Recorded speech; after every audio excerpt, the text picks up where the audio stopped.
Let's try to understand encapsulation through an SU example. Now in a system Verilog, it implements encapsulation by using certain access specifier. So along with when you declare the data members, along with those data members, you can specify what kind of access you want to provide for those particular members.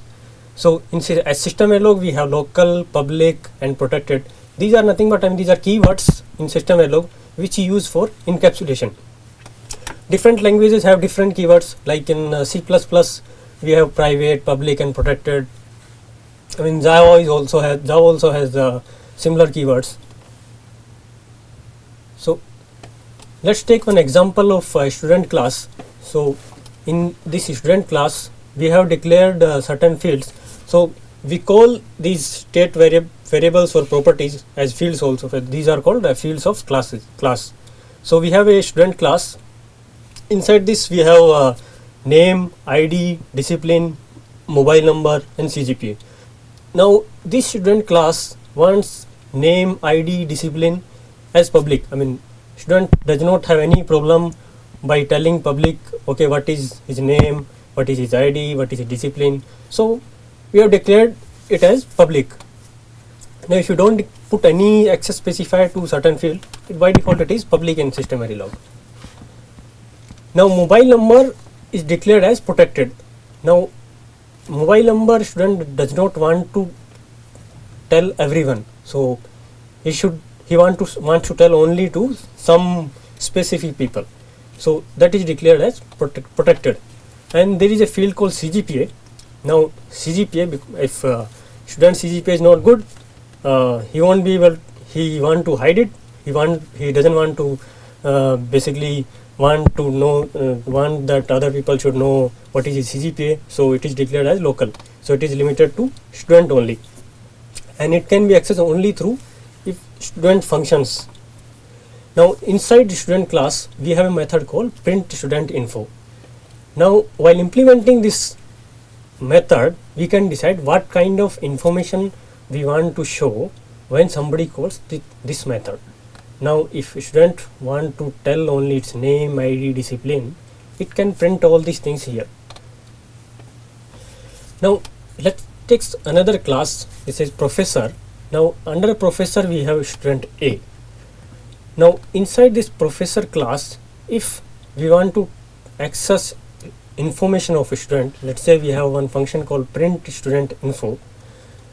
Now when we say display name, and a dot name is the way in system Verilog by which we can access the fields of another class or object. Let's say a dot name, there is no issue with that because it is declared public. Anybody can access name through, but it has to be through class student.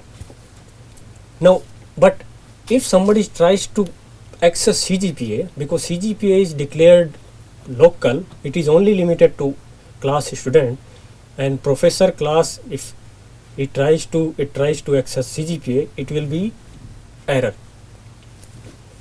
So you can't access CGPA in any other class, but you can access the CGPA through some method in student if that method is implemented in student. Let's say in print student info, which is under student, if we have decided to print the CGPA information and from the processor class, and again this print student info is not local or private to student, and from professor class we call this particular method, we should be able to see what is the CGPA of that particular student.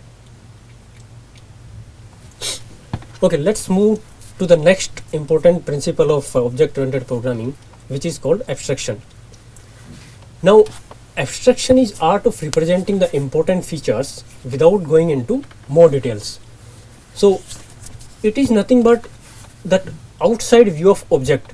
Now abstraction deals with the outside view of object without worrying about what actually is being implemented inside that object. So in abstraction, basically what I am interested is what it does, other than in place of how it is being done. Let's take one example. Now when you press a button on your TV remote, so basically what it does is switches the channel, but when you press that button, we don't worry about what happened when I press that particular button. we don't worry about, okay, when I press this button, electron travel through this circuit, and then again they did something, and then my channel got changed. So we don't actually worry about how this channel is being changed. We only worry about, okay, I press this button, my channel should be changed. That is changed. Another classical example of abstraction is our keyboard. When I press forward key on my keyboard, next content appears, or when I press some another key, that character appears on the screen. Now I don't need, as a user, I don't need to worry about what exactly happened when I press that particular key. I mean, I just want, when I press that key, I see one character. That is my interest. So basically, it's, in nutshell, we can say abstraction is what actually object does in place of how it is being done by object. So basically, in abstraction, we just ignore the implementation. We just care about function, what object does. Okay, so as we have seen in encapsulation, so basically what encapsulation does is it hides things. What abstraction does is it shows certain things which are of user interest. Whatever things user is interested, abstraction basically shows those things to user or some other third party things. So basically we can say encapsulation and abstraction complement each other. So basically encapsulation hides things while abstraction reveals relevant things. So let's take one example. Let's say we have one class phone. Now inside phone we have different properties, again different fields, like my phone has IMEI number, I have SIM number, I have memory, and let's say I have decided, okay, I don't have any issues in being if all these particular variables are being made public. And then I have one task which says which is dial implementation. So basically what exactly it will do when you dial a number on your phone. So I don't really want to tell others what I am doing when somebody dials number. So basically I have implemented that as a local task. So this is this is only for phone. Others should not be able to access it. Now, but user should be able to basically use the phone. So we have given another task, let's say dial, which is for public, and this dial function or task will call the dial implementation. And if you go to the user, so in the user module, what we do, we have phone, user has phone, and from the phone we just dial the number. So basically we call my phone dot dial and pass the number, and our basically phone will will dial the number and it will get connected. So we actually don't worry about how this dial is being implemented. We are just interested in dial as a user. So that is what abstraction is. It makes users life very easy. And similar things we will see in hardware implementation also while doing the verification. So sometimes in verification somebody will implement something and we just actually use that as it is. We don't actually worry about, okay, why somebody has given certain class which is making my life easy, but do I need to really go and see what actually this class does? I mean, how these things are being implemented in that class? No need actually, you can go and see, but you are using that class, you are giving input, you are getting output from that class, it should be fine.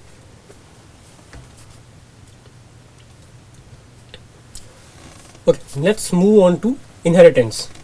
Now, what you understand from inheritance, let's say inheritance, if you look at our family tree, in our family, let's say we have grandfather, grandmother, then we have father, and then son or daughter. Now, a person who is father, he will inherit certain properties from his father and mother, and again son will inherit some property from father.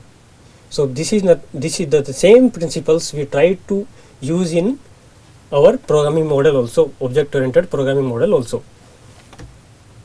Now if you represent these particular family members with the class, now let's say my grandmother is class A, my grandfather is class B, and my father is class C, and my son or daughter is class D. Now class C will inherit certain properties from class A and class B, and class D will inherit certain properties from class C. Now this is a general OOP inheritance concept, but in System Verilog we don't have this, where we inherit from two classes basically. So basically we don't have multiple inheritances. So in System Verilog we have only single inheritance. So basically in System Verilog you can inherit only from one class. So if you represent your family tree in SV, it will look like your father can inherit either from grandmother or grandfather, and son can inherit from either father or mother. So basically it will be only single way.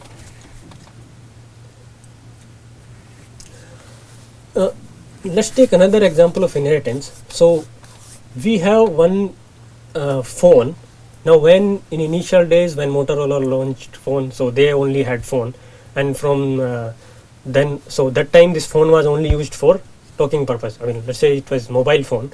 So mobile phone was only used for talking purpose. So you call somebody and talk. Now as time moved on, different companies started building their own phone, but they inherited properties of mobile phone, which was it was to talk.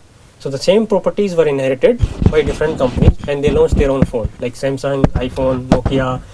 Now if you look at Samsung, over the period they launched different models like S1, S2, Galaxy S1, S2, S3, S4, S5. Now if you look at phone S3 or S4, S4 has mostly all the properties which were there in S3. So basically S4, they didn't do anything, they didn't do much new things. They inherited things from S3. They added something in new things in S4, or they modified certain things in S3, and they have certain new phone in as S4. So basically by doing that, they did not do anything from the scratch. They just did some incremental changes. So basically they just reused things from S3, and by doing that they launched the new phone. So basically by doing that they save time, they can launch their phone quickly. So that is actually a very good example of inheritance. So similar way iPhone also we have seen, like when iPhone 5 came, everybody said okay, there is nothing new in iPhone, whatever was there it is already there in iPhone 4. So iPhone 5 they did nothing but it inherited properties from iPhone 4, and he added minor modification they did, and okay, this is my iPhone 4. So basically through inheritance we take the properties from different classes and we use them. Now if you look at the inheritance definition in terms of class, so inheritance is a mechanism by which one class can inherit the properties of other class.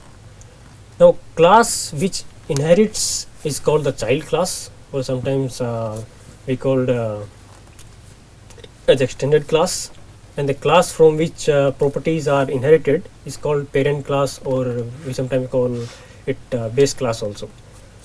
And when you say inheritance, so basically it defines is a relationship between child and parent. So I'll explain what is a relationship. Let's say you have one class vehicle. Now under vehicle you can have different category. Let's say you have motorcycle, then you have car. Now when you are in the motorcycle, you can say motorcycle is a vehicle, car is a vehicle. So basically there is a relationship between child and parent, but you can't say motorcycle is a car. So between childs there is no relationship. You can have always relationship with the parent. And when you will learn about System Verilog basics, there basically this EJ relationship is really helpful when you assign basically handles of one class to another class. So there when you keep in your mind what is EJ relationship, so chances are very less that you will make a mistake there. And by using inheritance, so basically inheritance really helps in reuse. So using inheritance, whatever is common code, what we can do is we can put into a base class. Okay, let's say whatever is common code, and there are different branches I'm going to make. Let's put the common code into one base class, and from that base class other classes can just extend, and they can add more properties and methods, and they can do certain more modifications. So by that, actually I don't need to do the task twice. I just created one common thing, and then everybody is reusing that common thing. Let's take one example. Let's say I have one class person. So person has different field like name, age, address, and it has one function called print details. Now from the person we can have different categories, like I can have a student class. I mean, student is also a person. Now I can extend a person, I can define a new class which is say student. Now inside student I don't need to add person related attributes again. So I will add only the fields which are related to student only, like ID, college, CGPA, or in which hostel he is staying. Let's say I have added two fields like ID and college. Now I just need to write this 4 lines of code here, and it automatically becomes something like this. So whatever was there in person class automatically comes into student class. So that is basically really helpful in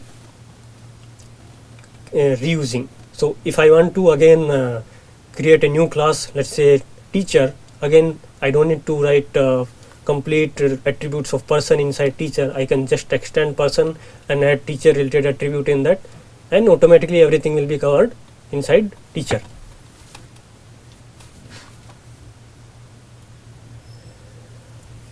Okay, let's see what all things we can do in child class.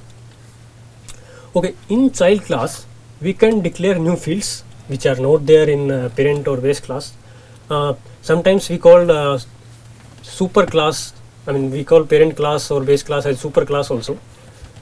So we can declare new fields which are not present in super class. We can declare fields with the same name as the one which are present in parent class. So when you declare field which are already present in parent class, this does nothing but it will create something called in language terms it called hiding. So we say it data hiding. We can write new methods which are not present in super class. We can write a method which is already present in super class, but we can again rewrite that method and we can change the content of that method. But for writing method like in SV, we need to follow the same prototype of function. We can't change the input output arguments of that function. We can just change what actually that function is doing. We can write a constructor that invokes super class constructor. So let's take one example in SV example. So we have class A. Inside class A we have a field like int A, string s, and then we have one task called print. And we have a different class which extends from A, and we can declare new field B inside this class, but again we can redeclare int A, which will basically override, it will override, but it will basically hide that int A in class A. We can declare a new task or function B underscore task inside class B, which will be only B specific, it won't be visible inside A. And of course we can rewrite that print for task which says and when it was in class A it displays this is base class A, but when it is in B we can say okay, this is extended class B. Now if you compile and run and you try to access function from B, it will say this is extended class B.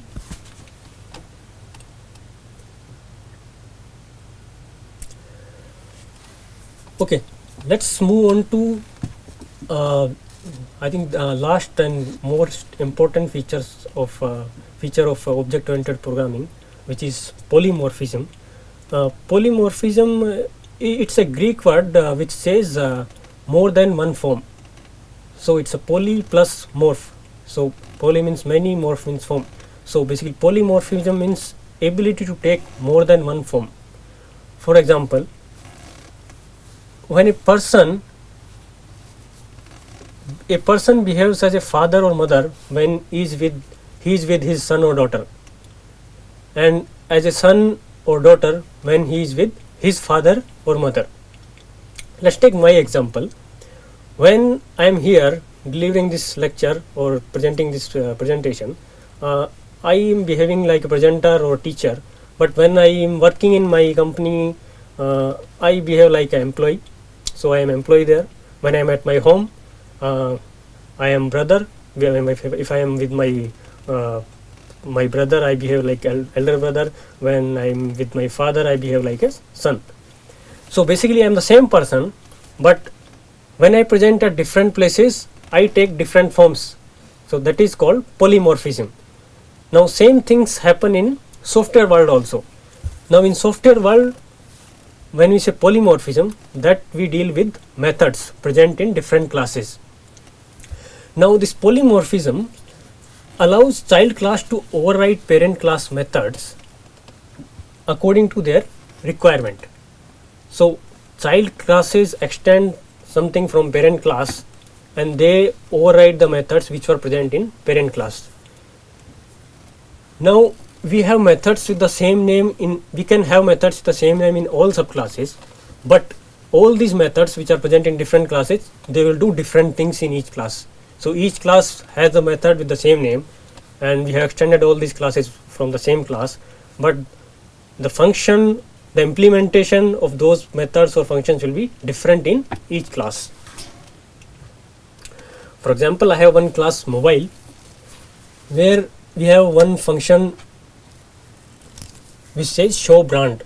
Now this function show brand shows phone brand.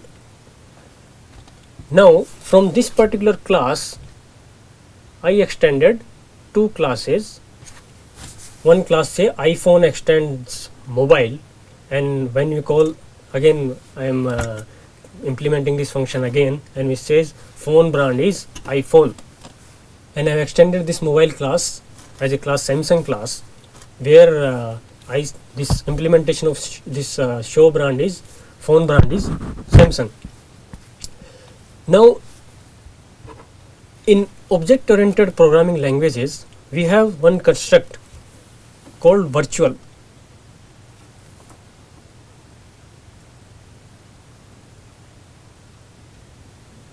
So we have something called virtual here. Now this virtual keyword enables polymorphism. So we have seen earlier also that we had certain function in our base class, and in extended class we again write the implementation of that function again. But in those cases actually we are not doing actual polymorphism. So in those cases, if you don't use this particular virtual keyword, if you don't use this virtual keyword and you just extend this class and you implement these functions again, then in that case these are two different functions. So when you extend, there are two functions present in iPhone or Samsung class, but that function which is present in show brand, which will shadow that function of base class. But if you want that there should not be two functions, I just want the same function to be modified. I mean, I'm talking about what actually goes in memory or in code side. So if you want, okay, I want to modify the same function. The same function should behave differently into different classes. So in that case, we use this word called virtual. And this virtual, I mean, most of these OOP languages have same keyword virtual. So whenever you want to do polymorphism, you do virtual. Now different in C++ we have another ways of doing polymorphism, but in SV we have only this kind of polymorphism where basically we just declare function and you just extend it if it is declared with virtual, but your prototype of function should be same. Like different languages allows changing the prototype also, like you can change number of arguments or you can change what it returns, but system-verilog doesn't allow that. I mean, system-verilog has restriction that prototype of function should be same.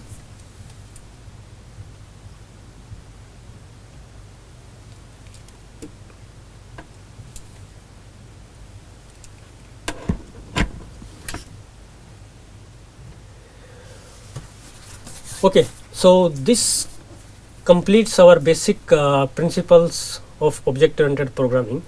Let's summarize whatever we have seen so far with an hardware example.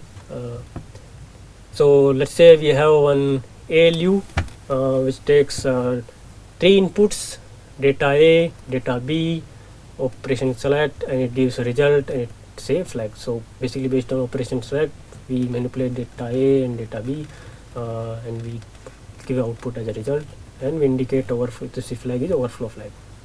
So that's our ALU. If you want to model this in our SV world, and don't actually worry about the syntaxes if you are not familiar with the SV till now. Maybe in coming sessions you will get overview of SV. So we define this class ALU. Inside the class ALU, we have data A, then we have data B. We declared operation select results. So we have everything here. We have declared all our variables here. We have all the fields. Then I have implementation of add, subtract, multiplication and division, and I have decided that my ALU, these implementations should be inside ALU only. I don't want to allow these things to the outside world, so I declared all these functions with local keyword. So when I say local, it is limited to ALU only. But my ALU should be able to work. So if somebody gives me input, I should be able to give that output. So I have declared one more function called ALU operation, which I made public, and basically this function will take operation select, and it will in turn call one of these functions, and it will give the result. So when we are doing this, so what we did here, we declare certain things with local. So this is nothing but encapsulation. So we encapsulated all these methods to class ALU only, and we declared another function with public which everybody can use. So we say this is abstraction. If somebody wants to use this ALU, he will just give inputs and I will give output. That user should not worry how this particular addition or subtraction is being done. So that implementation is being inside that ALU only. It's not visible to the outside world. So we have one feature of OOP encapsulation, we have abstraction, and we have class here. Now let's say I have defined my ALU, but somebody wants to define its own his own ALU. Let's say he wants to do some addition in that, and he wants to enhance certain features. So let's say, but he wants to keep all these features which are present in ALU, and he wants to add certain features. So what he will do is he will extend ALU, and he will create his own ALU. Let's say my ALU. Inside that, he wants to add another operation add C. He can just add there. He can add fields carry and operation select. I mean, again, he redeclared the operation select.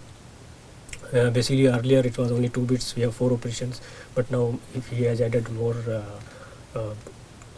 operations, he need to increase the number of bits. So in place of 1 down to 0, he made it to 2 down to 0.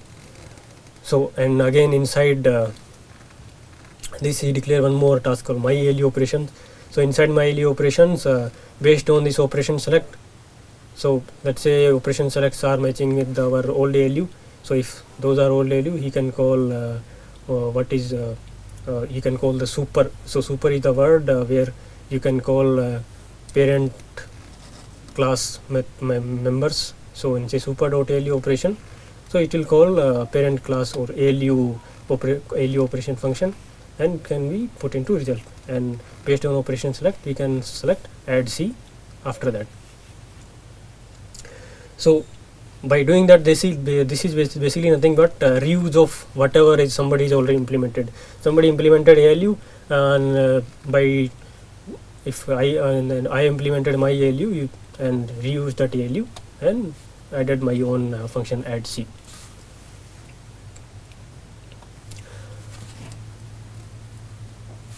Now let's say I want to in place of reusing his own old implementation, I want to change that implementation of ALU operation. So in that case, what I need to do is I need to put this virtual keyboard which enables polymorphism.